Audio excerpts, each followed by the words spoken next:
Semuanya, salve. Di video kali ini kita akan membahas mengenai APP. Di sini ada yang tahu nggak APP itu singkatan dari apa?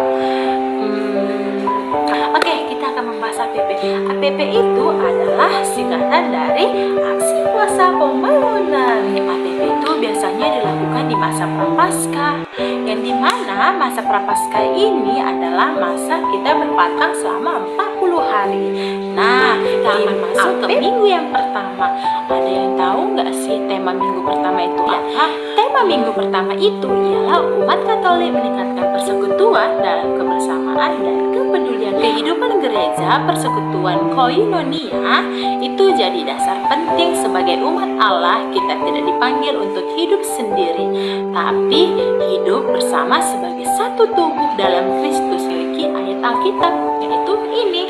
Inti dari ayat Alkitab ini yaitu Yesus mengatakan bahwa kita ini seperti ranting yang melekat pada pokok anggur. Artinya, hidup kita bergantung pada Kristus. Di verse pertama ini juga memiliki aksi nyata, itu ialah persekutuan bisa kita wujudkan lewat hal yang sederhana, seperti menjenguk teman yang sakit, orang sekitar kita, atau membantu yang sedang membutuhkan.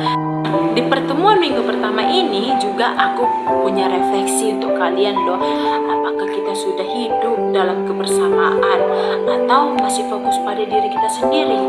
Itu menjadi refleksi kita yang kita terapkan dalam bisnya kita. Sekarang kita masuk ke minggu kedua. Mari kita membahasnya. Let's go.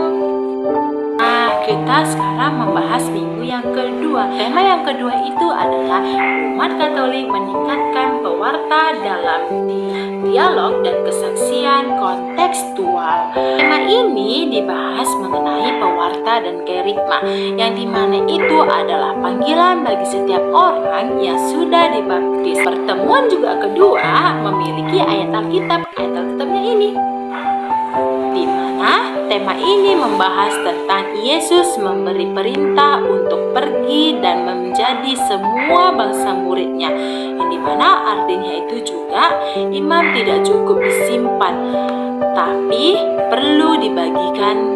Pewarta bukan cuma lewat kata-kata, melainkan juga penting lewat sebuah tindakan. Aksi nyata di minggu kedua ini, aksi nyata di minggu kedua ini kita bisa mewartakan Kristus lewat sikap hidup kita, seperti menunjukkan kasih, kejujuran, dan kepedulian antar sesama.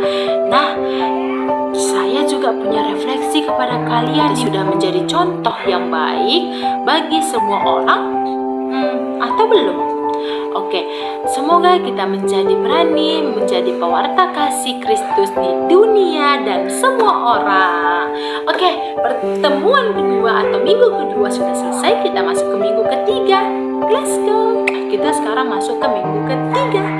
Ada yang tahu nggak minggu ketiga itu temanya apa? Masa minggu pertama sama minggu kedua aku sudah nggak tahu. Minggu ketiga masa enggak sih? Karena ini dalam bentuk video, saya harap kalian pada tahu ya. Nah, di minggu ketiga ini temanya itu adalah umat Katolik meningkatkan perwujudan liturgi sebagai wadah gereja yang mendengarkan dan berdoa. Akan saya tampilkan di sini. Ini membahas tentang liturgi. Bayangkanlah kalian liturgi. Ya, liturgi itu adalah pusat kehidupan gereja. Liturgi itu menjadi pusat gereja ya teman-teman, dan semua orangnya itu ya. Di dalam liturgi ini juga kita berjumpa dengan Tuhan melalui sabda dan sakramen. Nah, jadi liturgi bukan sekedar rutinitas, tapi perjumpaan yang bisa mengubah hidup kita di dalamnya. Minggu ketiga yang memiliki ayat Alkitab yaitu ini. Ini dikatakan Yesus menegaskan bahwa rumah Allah adalah rumah doa. Ini mengingatkan bahwa kita perlu dijalani dengan sikap hormat dan penuh iman. Selain itu juga, liturgi juga butuh keterlibatan aktif dari semua pihak, baik imam, lektor maupun umat. umat supaya perayaan menjadi meriah. Minggu ketiga juga memiliki aksi nyata. Apa sih? Ya, aksi nyata di minggu ketiga ini, dari perjumpaan dengan Kristus, kita diajak untuk membawa kasih, damai, dan harapan dalam kehidupan sehari-hari. Di minggu ketiga ini, saya memberikan reflektif.